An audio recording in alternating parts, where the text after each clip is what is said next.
Well, our next guest is asking a very important question that no one else seems to be asking, which is why is the United States Congress passing bills to reinstate the military draft in the United States, now making women register for selective service? What possible war scenario would require millions of conscripts in the United States Army being trained to fight on U.S. soil specifically? And the reason we talk about U.S. soil specifically is because modern war uses all sorts of modern aircraft and drones. Why would we need hundreds of thousands of infantry in a modern war? It doesn't really make sense. Our next guest is asking that question. UFO researcher Dr. Michael Salla has some very deep sources inside the U.S. military, inside the U.S. government, sources that are part of the secret space program. He's written extensively about it. And Michael's asking this question. I think it's a very good one. And we invited Dr. Michael Salla to come back on the show. Michael, great to see you. Welcome back. Thanks, Clayton. Glad to be back. So I found your tweet and your subsequent conversation about this to be very interesting. And I think the timing of all of this is very interesting. So anybody who's watching right now who has sort of a skeptic's eye about this, I want you to be aware of false flags. Over the past week and a half, there have been a number of mainstream media publications, and they're all basically saying or asking the same question. And it's very weird the timing that all of them are publishing almost simultaneously, asking the questions about, are aliens currently living amongst us? Is a massive alien invasion about to happen? Are they living and working among us? Are they going to It's really weird. I mean, all sorts of mainstream media publications asking the same question. Is this all sort of part of this military conscript movement inside the United States government? Definitely, yes. I think that there has been a concerted shaping operation, if you like, in terms of an information warfare where the general public has been prepared and conditioned for the idea of hostile UFOs and invading aliens. And I think that is very deliberate, that you can go back several decades to the 1990s when the first researchers began to report about the planning for a false flag alien invasion, that was something that was in the planning books for some future time. And I think now we are at that point where such a false flag alien event would be where you would need so many or hundreds of thousands or even millions of conscripted Americans fighting against some foe that has been wholly contrived by the deep state to direct American attention in a direction that they want it to go. So focused on a fake alien invasion to get us all to rally around a common cause, get hundreds of thousands of conscripts. How would they pull this off?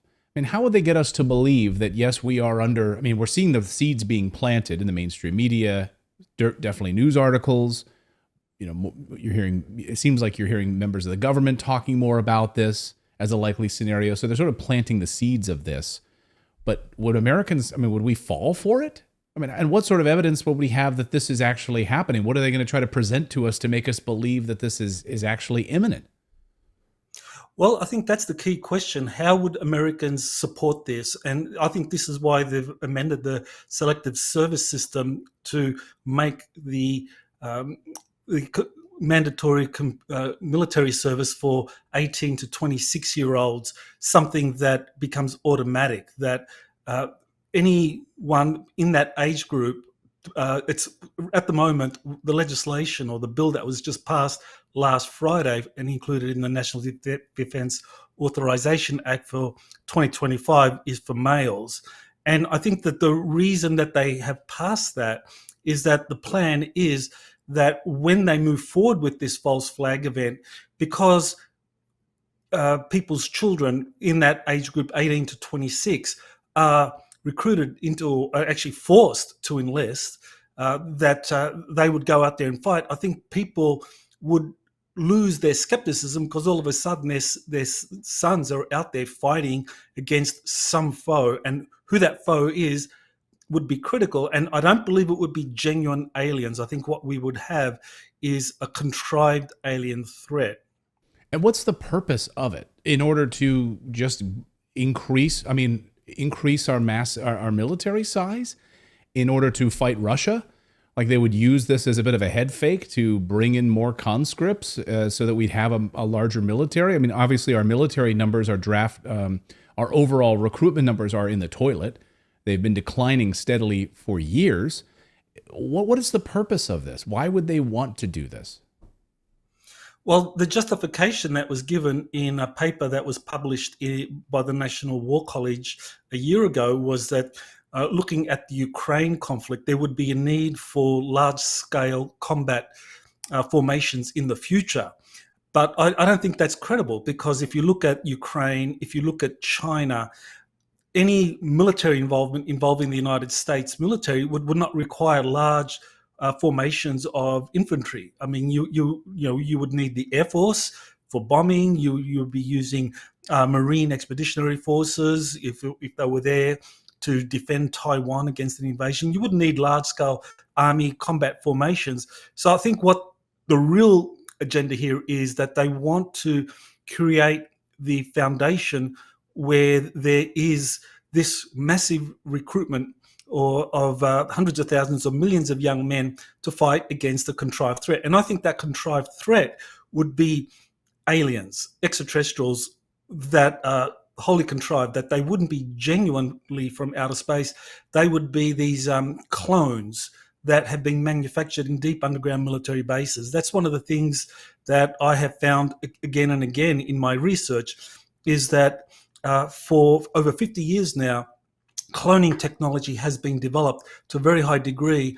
And so in these classified programs, in these dumb facilities, they're able to manufacture clone armies of what would look like aliens.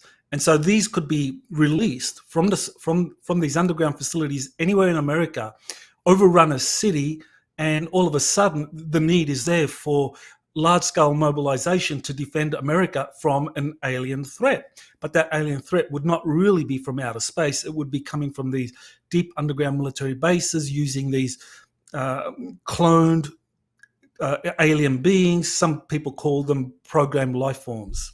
And this is why we've seen, a lot of people right now are like, their minds are blown. They're like, oh, this is complete hogwash.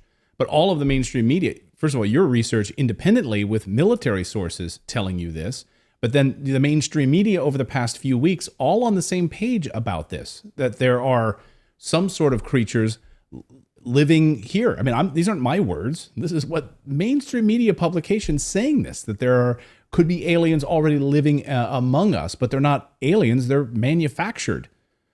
But I guess my question is, why? Like what would be the end game here in order to just get the massive numbers up of the army? That would be their goal, to use this false flag? Because to me, a false flag always has a goal, right? Whether it's Israel and the United States conspiring to bomb the USS Liberty, killing American service members in order to get us into a war against Egypt, right? There's a goal. The USS Maine to go to war against Spain, Gulf of Tonkin to go to war against North Vietnam, allowing Pearl Harbor to happen to get us into World War II. So, I guess my question is then, what is the false flag goal with this? Well, I think you brought up a really important point there, Clayton. There was a paper put out by a group of Harvard researchers talking about cryptoterrestrials, the possibility that these cryptoterrestrials exist. So they're talking right there about these non-human intelligences that live under the Earth's surface, and that they have been there for many thousands of years. So what would be the end goal? I think it would be something that would, again, be centralizing power in the hands of those within the military-industrial complex that want to manipulate the system, because I think many of them are worried by the rhetoric coming from, say, the Trump campaign, that he would come in and kind of like resolve the wars, stop all the wars, because the military-industrial complex thrives on that. So that they would manufacture something that would lock any future Trump administration into this war where, I mean, you think about it, if you have like hundreds of thousands of these programmed life forms or cryptoterrestrials coming out of these underground facilities or lairs anywhere all over the United States, you would need to increase America's military force from the current level of 1.3 million to like 10 million or something, just to be able to protect the American homeland from these invading aliens that are coming from underground, the kind of crypto-terrestrial threat, as opposed to off-world extraterrestrials. And it's interesting because Tucker Carlson, friend of the show, Tucker Carlson has been talking about this. He says he's now come to the realization that it's not from out there. They're here. And he's talked openly about that recently.